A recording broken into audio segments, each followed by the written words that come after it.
नमस्ते दोस्तों, आज हम देखने वाले हैं एक शानदार fantasy adventure film guardians of time. बिना समय गवाए चलिए सीधे फिल्म की कहानी में चलते हैं। और हाँ दोस्तों, अगर आपको ऐसी फैंटेसी फिल्में पसंद हैं, तो चैनल को सब्सक्राइब करना न भूलें और बेल आइकन जरूर दबाएं। चलिए शुरू करते हैं। फिल्म की शुरुआत होती है छोटी थिया से, जो एक टेबल के पास खड़ी होकर किसी चीज को ध्यान से देख रही होती है। अचानक वह वहां से भागने लगती है, लेकिन तभी एक आदमी सामने आकर उसे रोक लेता है।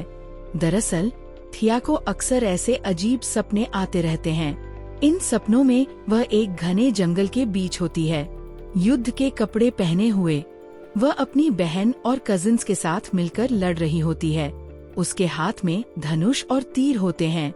जैसे ही माहौल और ज्यादा तनावपूर्ण होता है, थिया हड़बड़ाकर नींद से जाग जाती है। उसकी बहन जीवा उससे सपने के बारे में पूछती है। दोनों कुछ देर बातें करती हैं और फिर दोबारा सो जाती हैं। अगली सुबह जीवा की आँख खुलते ही वह बेहद खुश हो जाती है। उसे पता चलता है कि उनके दादाजी घर आ चुके हैं।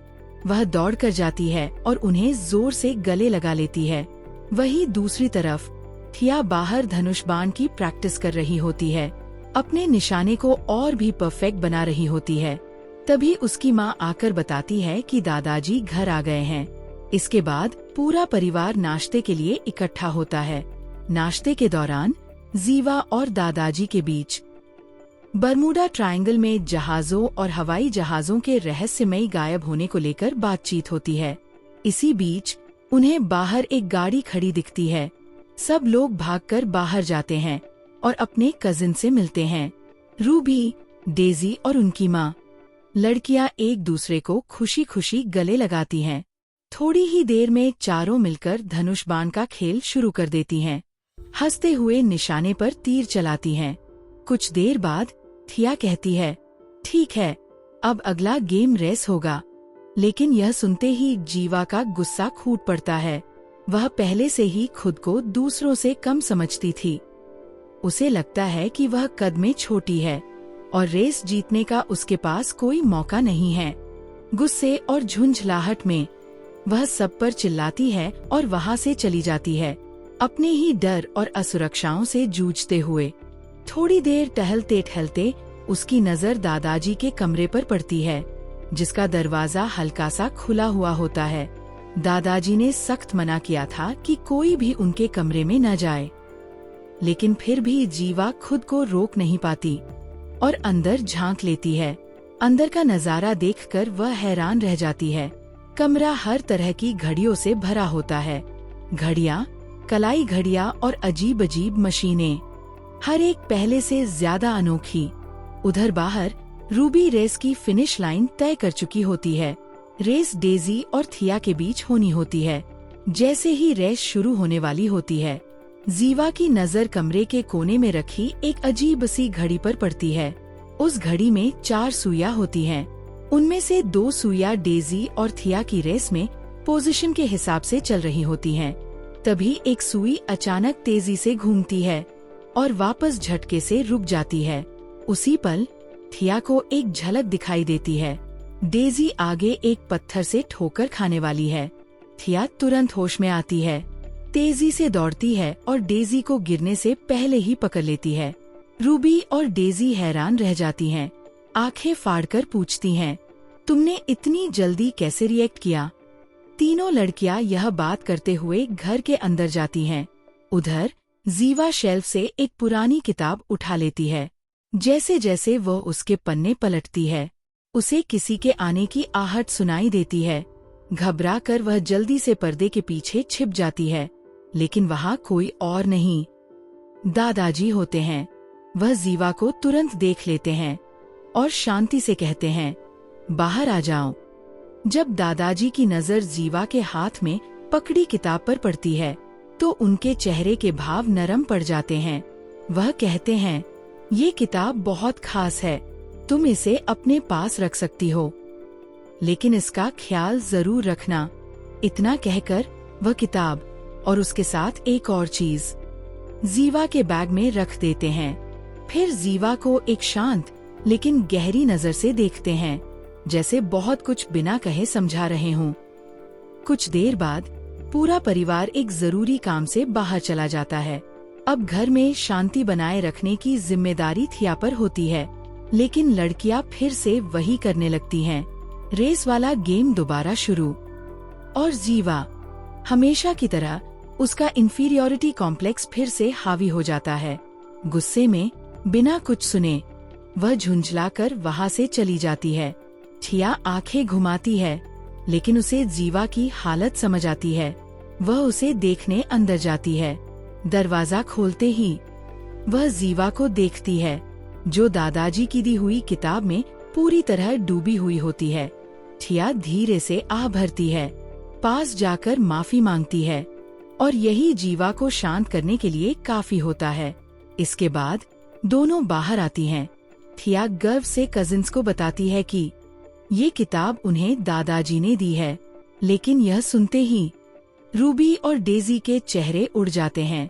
वे जीवा को ऐसे देखने लगती हैं जैसे उसने कोई बहुत बड़ा पारिवारिक राज खोल दिया हो।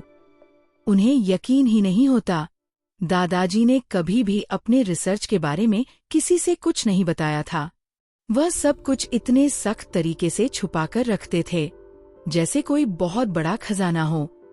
तो फिर उन्होंने जीवा को यह किताब क्यों दी? क्या वह किसी इशारे की तरफ इशारा कर रहे थे? आखिर चल क्या रहा है? जिज्ञासा बढ़ती जाती है। चारों लड़कियां किताब के चारों ओर बैठ जाती हैं, पन्ने पलटती हैं। अजीब निशान, रहस्यमय चित्र और अनजान संकेत। तभी एक चीज सबका ध्यान खींच लेती है, एक ब्लूप्रिंट।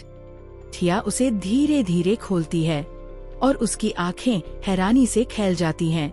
वह उनके ही घर का नक्शा होता है, लेकिन उसमें एक ऐसा कमरा दिखाया गया होता है जिसके बारे में उन्होंने कभी सुना तक नहीं था। अब तो उनकी एक्साइटमेंट चरम पर होती है। अपने ही घर में एक सीक्रेट रूम, उसे ढूंढना तो बनता है। और फिर वह सब उस रहस्य को खोजने निकल पड़ती हैं। जब वे वापस अंदर आती हैं, तो कुछ अजीब नोटिस करती हैं। उनके कमरे में एक ऐसा दरवाजा होता है जो उन्होंने पहले कभी नहीं देखा था। रूबी आगे बढ़ती है, दरवाजे को देखती है और हंसकर कहती है, बस एक साधारण सा दरवाजा है। लेकिन जैसे ही वे दरवाजा खोलती हैं, सब समझ आ जाता है। ये साधारण बिल्कुल नहीं है।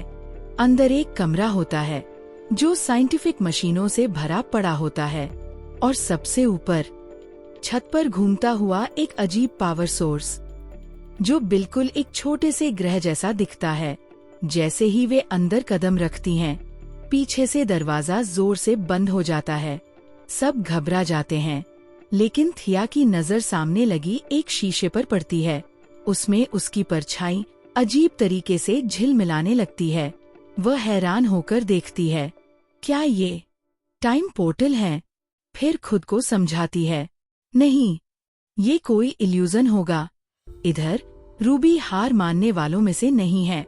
वह किसी तरह दरवाजा दोबारा खोल देती है, लेकिन जब वे बाहर झांकते हैं तो सामने उनका पिछवाड़ा नहीं होता। वहाँ फैला होता है एक घना जंगल, जहाँ तक नजर जाए बस पेड़ ही पेड़।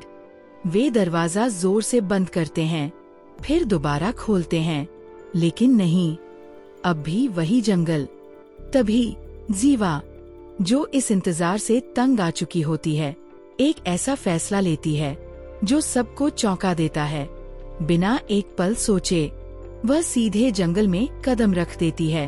बाकी लड़कियां कुछ सेकंड हिचकिचाती हैं और फिर अनजान दुनिया की तरफ जीवा के पीछे पीछे चल पड़ती हैं। कुछ समय बाद दादाजी घर लौटते हैं और सीधे अपने कमरे में जाते हैं। जैसे ही उनकी नजर घड़ी पर पड़ती है, उन्हें सुइयां हिलती हुई दिखती हैं। तभी वह समझ जाते हैं लड़कियां अपनी एडवेंचर यात्रा पर निकल चुकी हैं। उधर जंगल में चारों लड़कियां घर वापस जाने का रास्ता ढूंढ रही होती हैं। तभी जीवा की नजर एक पेड़ के तने में बने हुए दरवाजे पर पड़ती है। चारों लड़कियां उस दरवाजे के सामने खड़ी हो जाती हैं। जीवा अपनी पहले मिली किताब खोलती है और देखती है कि दरवाजे पर बना निशान बिल्कुल उसी जैसा है। इसी बीच रूबी को पास ही उस निशान का एक टूटा हुआ टुकड़ा मिल जाता है। अब लड़कियां समझ जाती हैं कि यह निशान शायद उनकी वापसी की चाबी है। चारों मिलकर बाकी बचे हुए टुकड़ों की तलाश शुरू कर देती हैं। कुछ देर बाद सारे टूटे हुए टुकड़े इकट्ठा हो जाते हैं। जीवा सबको इशारा करती है और वे मिलकर उस निशान को जोड़ने लगती हैं। आखिरकार जीवा आखिरी टुकड़ा अपनी जगह पर लगा देती है। तभी अचानक उस निशान से धुआं निकलने लगता है और पल भर में उनके सामने एक एलियन प्रकट हो जाता है। लड़कियां घबरा जाती हैं, लेकिन एलियन भी उन्हें देखकर उतना ही हैरान होता है। कुछ पल की टेंशन के बाद सब थोड़ा शांत हो जाते हैं। एलियन अपना परिचय देता है और बताता है कि एक प्राचीन भविष्यवाणी के अनुसार 4 इंसान टाइम प्रोटेक्टर्स इस जंगल को बचाने के लिए आने वाले थे। जीवा जवाब देती है, आप गलत समझ रहे हैं, हम वो लोग नहीं हैं, हम सिर्फ अपने घर वापस जाना चाहते हैं। तब एलियन उन्हें बताता है, यह दरवाजा किसी भी जगह और किसी भी समय ले जा सकता है, लेकिन इसकी ताकत को खोलने के लिए एक चाबी चाहिए। वह चाबी 3 हिस्सों में बंटी हुई है, जो 3 अलग अलग मंदिरों में छुपी हुई है, और उन मंदिरों में सिर्फ टाइम प्रोटेक्टर्स ही जा सकते हैं। जैसे ही एलियन यह सब समझा रहा होता है, अचानक जमीन कांपने लगती है। एक तरफ से एक पोर्टल खुलता है और उसमें से एक भयानक जानवर निकल आता है। दूसरी तरफ से एक विशाल पेड़ राक्षस प्रकट हो जाता है। उनमें से एक जानवर सीधे एलियन और जीवा पर हमला कर देता है, लेकिन जैसे ही वह वार करने वाला होता है, एक पोर्टल खुलता है और पल भर में एलियन, जीवा और वह जानवर तीनों गायब हो जाते हैं। इधर दूसरी तरफ पेड़ राक्षस लड़कियों की ओर बढ़ने लगता है, लेकिन तभी डेजी अपनी शक्ति का इस्तेमाल करती है। वह समय को रोक देती है। पेड़ राक्षस वहीं का वहीं जड़ हो जाता है। उसी वक्त दादाजी के कमरे में रखी घड़ी की 3 सुइयां रुक जाती हैं। सिर्फ एक सुई चलती रहती है। दादाजी समझ जाते हैं, लड़कियों की असली यात्रा अब शुरू हो चुकी है। वापस जंगल में डेजी की इस ताकत को देखकर सब हैरान रह जाते हैं, खुद डेजी भी। जैसे ही वह अपनी शक्ति छोड़ती है, समय फिर से चलने लगता है और चारों लड़कियां जल्दी से वहां से भागकर सुरक्षित जगह पहुंच जाती हैं। उधर एलियन और जीवा के पास वह जानवर दोबारा हमला करता है, लेकिन इस बार जीवा किताब का इस्तेमाल करके खुद को बचा लेती है। जानवर पीछे हट जाता है, लेकिन एलियन घायल हो जाता है। जीवा उसकी मदद करना चाहती है, लेकिन एलियन शांति से कहता है, चिंता मत करो, पास ही एक दोस्त है जो मेरी चोट ठीक कर सकता है। चारों लड़कियां घने जंगल में पूरी ताकत से दौड़ रही होती हैं। उनके पैरों के नीचे जमीन कांप रही होती है। पेड़ राक्षस उनके बिल्कुल पीछे होता है। उसकी विशाल जड़ें झाड़ियों और पेड़ों को तोड़ती हुई आगे बढ़ रही होती हैं। तभी अचानक डेजी एक पल के लिए रुक जाती है। उसकी आंखें हैरानी से खैल जाती हैं। वह कांपती आवाज में कहती है, ये क्या है? डायनासोर। इससे पहले कि कोई कुछ समझ पाता, डायनासोर तेजी से उनके पास से गुजर जाता है। उसके भारी पैरों से मिट्टी चारों तरफ उड़ने लगती है। एक पल के लिए ऐसा लगता है कि शायद अब पेड़ राक्षस को टक्कर मिल गई है, लेकिन तभी हवा में एक तीर सनसनाता हुआ आता है और सीधे पेड़ राक्षस को जा लगता है। पेड़ राक्षस गुस्से में चीख उठता है। उसका विशाल शरीर कांपने लगता है और फिर जिंदगी में शायद पहली बार वह पीछे हटता है और जंगल की गहराइयों में भाग जाता है। चारों लड़कियां वहीं खड़ी रह जाती हैं, सांसें खुली हुई, दिल जोर जोर से धड़कता हुआ। तभी सन्नाटे को चीरती हुई एक आवाज सुनाई देती है। एक लड़का सामने आता है, उम्र में बिल्कुल उन्हीं जितना, उसके हाथ में धनुष होता है और उसकी नजर सीधी लड़कियों पर टिकी होती है। वह कहता है, मैंने आज तक पेड़ राक्षस को इतना गुस्से में नहीं देखा। तुम लोग कौन हो? थिया तुरंत आगे बढ़ती है, घबराई हुई लेकिन समझदारी से कहती है, मेरी बहन खो गई है, क्या तुम हमारी मदद कर सकते हो? लड़के का चेहरा नरम पड़ जाता है। वह हल्की सी सांस लेकर कहता है, रेक्स, उसे ढूंढो। डायनासोर हवा सूंघता है, उसकी नथुनें खुलती हैं और अगले ही पल वह जंगल की तरफ तेजी से दौड़ पड़ता है। इंतजार करते हुए थिया जल्दी जल्दी सब कुछ समझाती है। हम घर वापस जाने के लिए एक चाबी ढूंढ रहे हैं।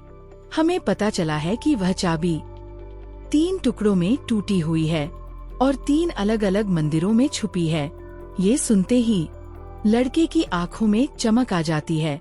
वह हैरानी और सम्मान से कहता है, तो तुम वही हो जिनके बारे में भविष्यवाणी में कहा गया था, टाइम प्रोटेक्टर्स। डेजी, जो अब भी सब समझने की कोशिश कर रही होती है, भौं उठाकर कहती है, हमें तो ये भी नहीं पता कि हम हैं कहाँ। लड़का अपना नाम बताता है, लुकास। वह जंगल के बारे में बताने लगता है। वह थिया से कहता है, यह जंगल एक शाप की वजह से ऐसा बन गया है। एक लालची दानव क्रोनोस ने इसे श्राप दिया था।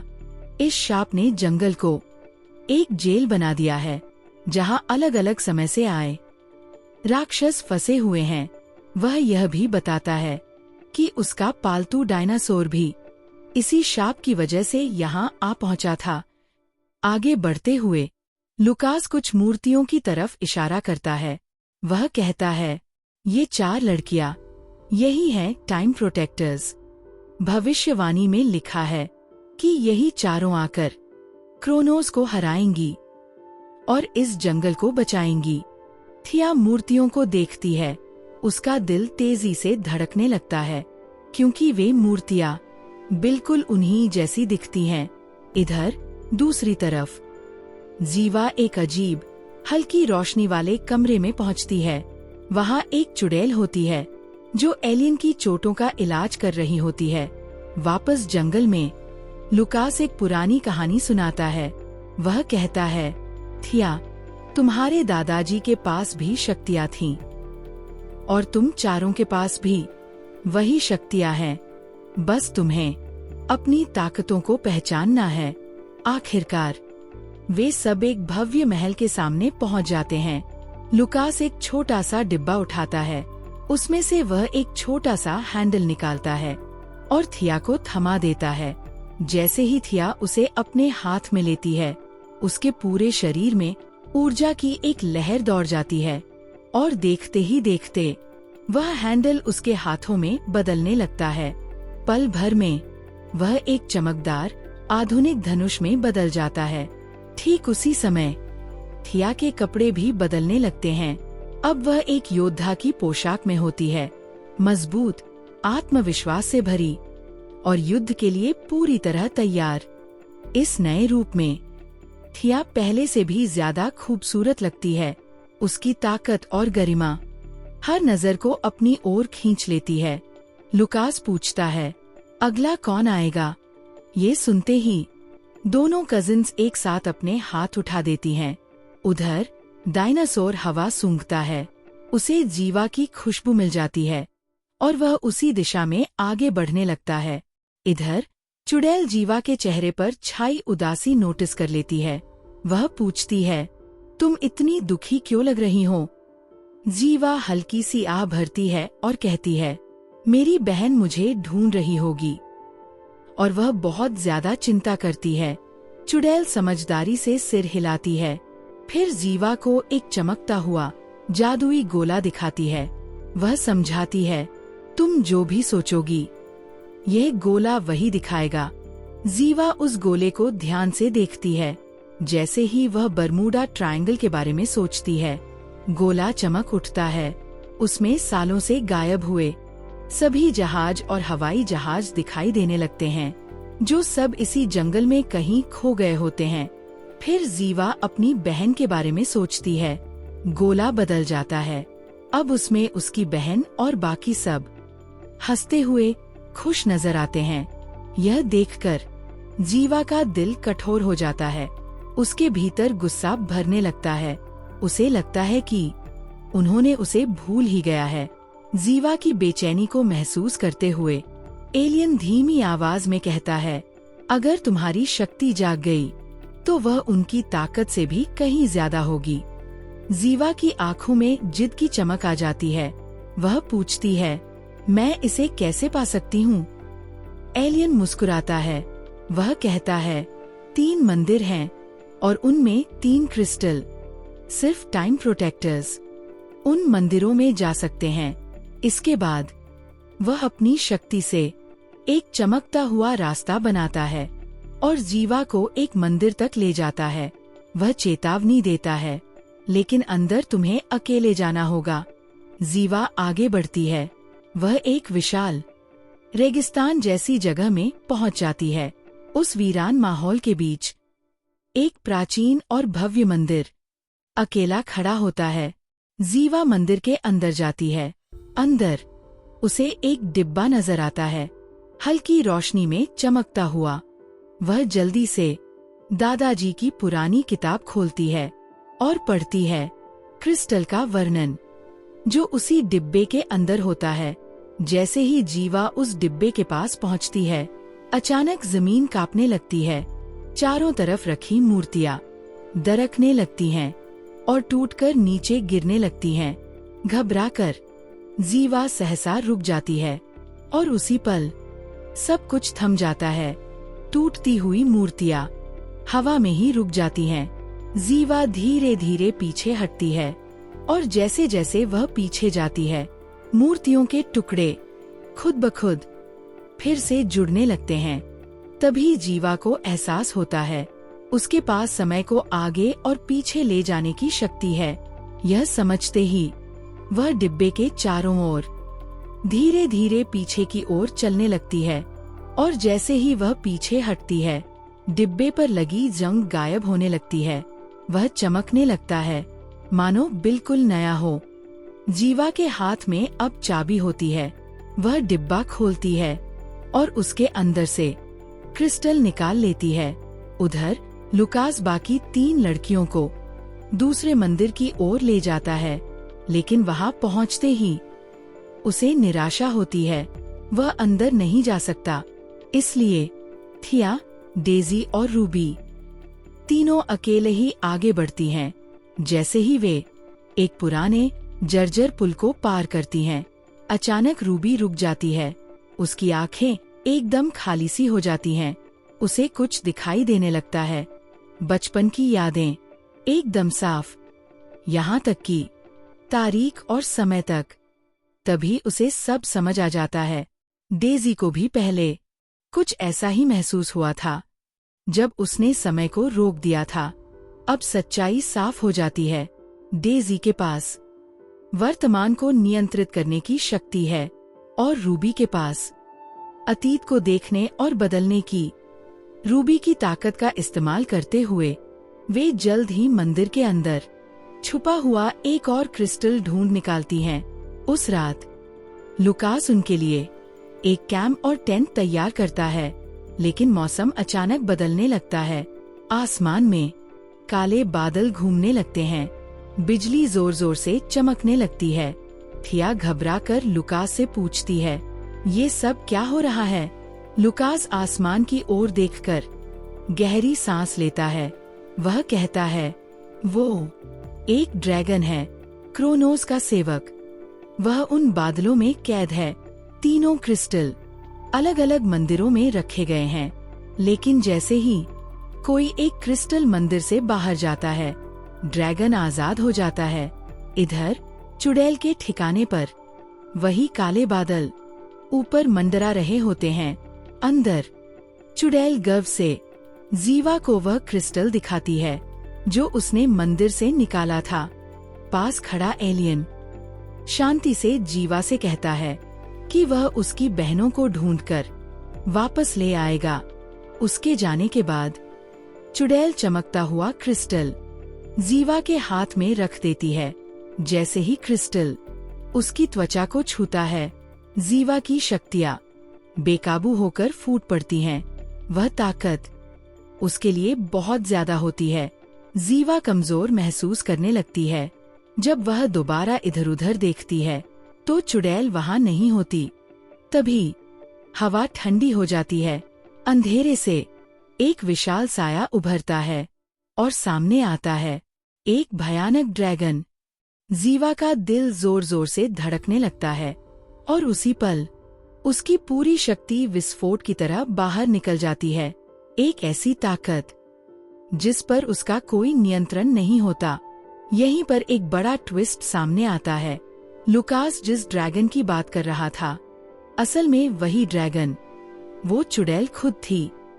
अगली सुबह जब सब जागते हैं तो एलियन वापस लौट आता है, हमेशा की तरह शांत। थिया राहत की सांस लेती है और तुरंत अपनी बहन के बारे में पूछती है। एलियन उसे भरोसा दिलाता है कि जीवा सुरक्षित है और वह उन्हें उसके पास ले जाएगा। लेकिन थिया यह नहीं जानती कि उसी एलियन को चुड़ैल ने भेजा है। उसका असली मकसद था उनसे क्रिस्टल वापस लाना। चुड़ैल और एलियन जादुई गोले के जरिए आपस में जुड़े हुए थे। इधर जीवा चुड़ैल के अड्डे पर पहुंचती है। वह अब भी अपनी बेकाबू शक्ति के असर से जूझ रही होती है। चुड़ैल हमेशा की तरह शांत उसे बताती है, लुकास और तुम्हारी बहनें भयानक खतरे में हैं। वे तीसरे क्रिस्टल के पीछे गए हैं, लेकिन उससे पहले तुम्हें वह क्रिस्टल लेना होगा। जीवा हिचकिचाती है, उसकी आवाज कांपने लगती है। वह कहती है, लेकिन मैं तो बस एक छोटी सी लड़की हूँ, मैं ये सब कैसे कर पाऊंगी। चुड़ैल की नजर तेज और घातक थी। वह जीवा को घूरते हुए कहती है, तुम्हारी बहनें, उनके पास सिर्फ एक एक शक्ति है। एक ने अतीत को, एक ने वर्तमान को और एक ने भविष्य को नियंत्रित करना सीख रखा है। लेकिन तुम, जीवा, तुम्हारे पास तीनों शक्तियां हैं। अब इन्हें इस्तेमाल करो। इन शब्दों के साथ जीवा क्रिस्टल को अपने हाथों में लेती है। वह अपनी आंखें बंद करती है, ध्यान लगाती है और महसूस करती है कि उसके भीतर अजीब सी ऊर्जा बहने लगी है। और फिर एक अद्भुत परिवर्तन होता है। उसका शरीर तेजी से बढ़ने लगता है। छोटे कदम से वह धीरे धीरे बदलती है और सामने खड़ी होती है, चुड़ैल के सामने।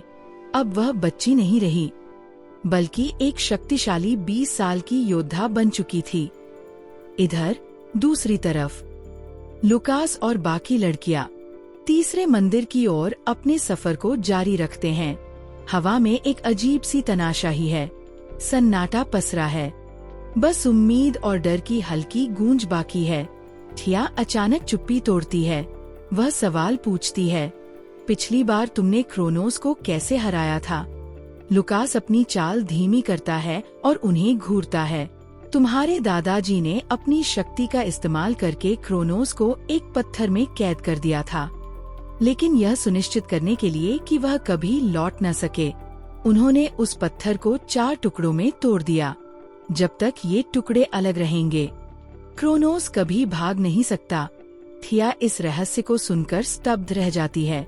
लड़कियां एक दूसरे की ओर चिंतित नजरों से देखती हैं और तभी उन्हें एहसास हुआ, वे सारी बातें जो उन्होंने देखी और सुनी थीं, वे अंधे रह गए थे सच्चाई से। वह एलियन असल में क्रोनोस था। वे तुरंत लुकास को यह बात बताते हैं, लेकिन लुकास हमेशा की तरह रणनीतिक हाथ से इशारा करता है कि चुप रहें, जैसे तुम नहीं जानते कि वह असल में कौन है। वह निर्देश देता है। वे तीसरे मंदिर के सामने पहुंचते हैं।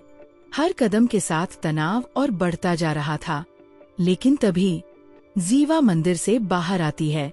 पहले तो उन्हें अपनी आंखों पर विश्वास नहीं हुआ। वह अब अलग दिख रही थी, बड़ी, ज्यादा शक्तिशाली और आत्मविश्वास से भरी। तुम लोग सोचते हो मैं कमजोर हूँ, जीवा ने ठंडी आवाज में ताना मारा, लेकिन मैंने 2 क्रिस्टल ले लिए हैं और तुम्हारे पास सिर्फ एक है। अब मैं सबसे ताकतवर हूँ। तभी उन्हें समझ आता है, जो लड़की उनके सामने खड़ी थी वही थी उनकी जानी पहचानी छोटी बहन। जीवा पूरी तरह बदल चुकी, अपनी अवशोषित शक्ति से घिरी हुई थी। एलियन, जो वास्तव में क्रोनोस था, आगे बढ़ता है और जीवा के हाथ से क्रिस्टल ले लेता है। जीवा थिया की ओर देखती है। उसका चेहरा कठोर और चुनौतीपूर्ण है। क्रिस्टल मुझे दो, वह कमांड करती है, लेकिन थिया का जवाब भी दृढ़ है। उसका पकड़ और मजबूत हो जाता है। नहीं, गुस्से से लाल एलियन सिर्फ आनंद से मुस्कुराते हुए अपनी जादुई शक्तियों का इस्तेमाल करता है। जमीन से एक विशाल पत्थर का राक्षस उत्पन्न होता है। वह उनके ऊपर खड़ा हो जाता है। उसका कठोर शरीर ऊर्जा से चमक रहा होता है। जैसे ही लड़ाई शुरू होती है, एक पत्थर हवा में उछलता है और डेजी को मारता है, लेकिन इससे पहले कि कोई प्रतिक्रिया कर पाता, जीवा एक कदम आगे बढ़ती है। उसकी शक्तियाँ हवा में फूट पड़ती हैं, एक शक्तिशाली ऊर्जा की लहर के साथ। वह पत्थर के राक्षस पर हमला करती है। उसकी ऊर्जा हवा में चमकती है और राक्षस टुकड़ों में टूट जाता है। उनके पैरों के नीचे जमीन हिलती है। एलियन अब भी शांत लड़कियों की ओर मुड़ता है। बाकी क्रिस्टल मुझे सौंप दो। वह अपनी आवाज में सांप जैसी फुसफुसाहट करता है, लेकिन लुकास, जो चुपचाप किनारे से सब देख रहा था, अचानक सामने आया। उसकी आवाज अराजकता को चीरती हुई गूंजी। बस अब काफी है। उसकी आंखों से अंधेरी ऊर्जा झलकने लगी। उसने हाथ उठाए और बस एक झटके में सारी भ्रम और झूठ टूट गया। तुरंत ही सच्चाई सबके सामने आ गई। एलियन असल में क्रोनोस था। वह वही खलनायक था जिसे वे शुरू से ही खोज रहे थे, और वह हमेशा उनके बीच रहा। जीवा उसे देखती रह गई, आश्चर्य और विश्वासघात का मिश्रित भाव उसके चेहरे पर। मैंने तुम पर भरोसा किया था। उसकी आवाज टूटती है। मैंने तुम पर विश्वास किया, लेकिन तुमने मुझे धोखा दिया। उसके शब्द हवा में शाप की तरह लटक गए, और उसी क्षण जीवा का गुस्सा अपनी चरम सीमा तक पहुंच गया। संपूर्ण पर्वत कंपने लगा। चट्टानें और मलबा उनके चारों ओर गिरने लगे। उसकी शक्ति अब बेकाबू हो चुकी थी। थिया जोर से चिल्लाई, रुको, तुम्हें इसे नियंत्रित करना होगा। लेकिन जीवा की आंखें जंगली थीं। वह कांपती आवाज में बोली, मैं नहीं, अब मैं इसे नियंत्रित नहीं कर सकती। थिया ने दृढ़ निश्चय किया। उसने हाथ में रखा क्रिस्टल फोकस किया। धीरे धीरे वह जीवा के पास बढ़ी, और धीरे से उसने अपनी हाथ जीवा के कंधे पर रखा। धीरे धीरे जीवा की ऊर्जा शांत होने लगी। उसका गुस्सा घटा और वह अपनी असली उम्र में लौट आई। लेकिन जैसे ही उन्होंने सांस ली, दूर से एक गहरी दहाड़ गूंजी। जमीन कांपने लगी। वे मुड़े और देखा, ड्रैगन, क्रोनोस का राक्षस, आसमान से नीचे उतर रहा था। उसकी विशालता बादलों में से उभर रही थी। तीनों क्रिस्टल मंदिर से बाहर आ चुके थे, और अब ड्रैगन आजाद था। जीवा ने अपनी शक्ति से हमला करने की कोशिश की, लेकिन ड्रैगन की दहाड़ इतनी जोरदार थी कि उसकी शक्तियां राक्षस पर असर नहीं कर सकीं। ड्रैगन ने एक और भयंकर दहाड़ दी, और उनके चारों तरफ हवा हिल उठी। तभी एक नई ऊर्जा उनके भीतर दौड़ गई। लड़कियों ने अपने क्रिस्टल की शक्तियां एकजुट की, और एक फ्लैश में वे समय में पीछे यात्रा करने लगी। वे उस समय पहुंच गए जब पत्थर का राक्षस बन रहा था। उन्होंने देखा जैसे यह सब अभी उनके सामने हो रहा हो, कि पत्थर डेजी की ओर फेंका जा रहा था। इस बार उन्होंने समझा, यह रूबी थी, दूसरी टाइमलाइन से, जिसने पत्थर फेंका था। जीवा का गुस्सा फिर से फूट पड़ा, लेकिन इस बार दूसरी टाइमलाइन की लड़कियां त्वरित रूप से अपनी क्रिस्टल शक्तियों का इस्तेमाल कर सभी के चारों ओर सुरक्षात्मक ढाल बना देती हैं। पत्थर जो राक्षस से बन रहे थे उन पर गिरते हैं, लेकिन वे सुरक्षित रहते हैं। क्रोनोस समझ गया कि वे दूसरी टाइमलाइन का फायदा ले रहे हैं। इसी अराजकता में एक तीर चला सीधे उसकी ओर। उसने इसे आसानी से पकड़ लिया और उसके चेहरे पर एक भयानक मुस्कान छा गई। बिना रुके लड़कियां फिर से समय में कूदती हैं, इस बार तीसरी टाइमलाइन में। वह तीर जिसे क्रोनोस ने पकड़ा था असली में थिया ने चलाया था। अब तीनों टाइमलाइन की लड़कियां एक ही जगह खड़ी हैं। क्रोनोस हंसता है, उसकी आवाज गर्व और आत्मविश्वास से भरी हुई।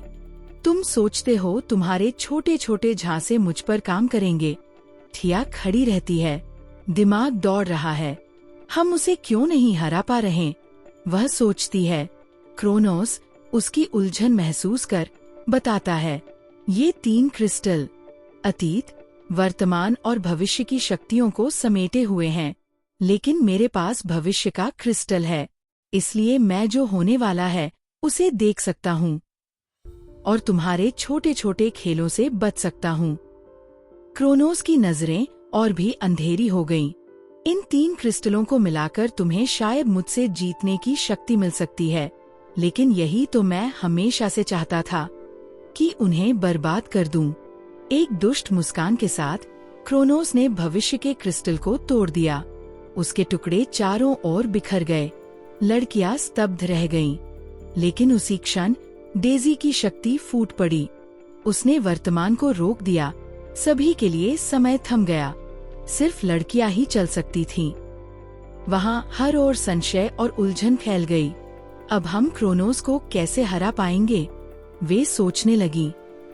लेकिन जीवा हार मानने वाली नहीं थी। उसने अपनी शक्ति एकत्र की और क्रिस्टल के टूटे हुए टुकड़ों पर ध्यान केंद्रित किया। एक ऊर्जा की जोरदार लहर के साथ उसने क्रिस्टल के टुकड़ों को फिर से जोड़ा। भविष्य का क्रिस्टल अपनी असली स्थिति में लौट आया। जीवा ने क्रिस्टल थिया को दिया।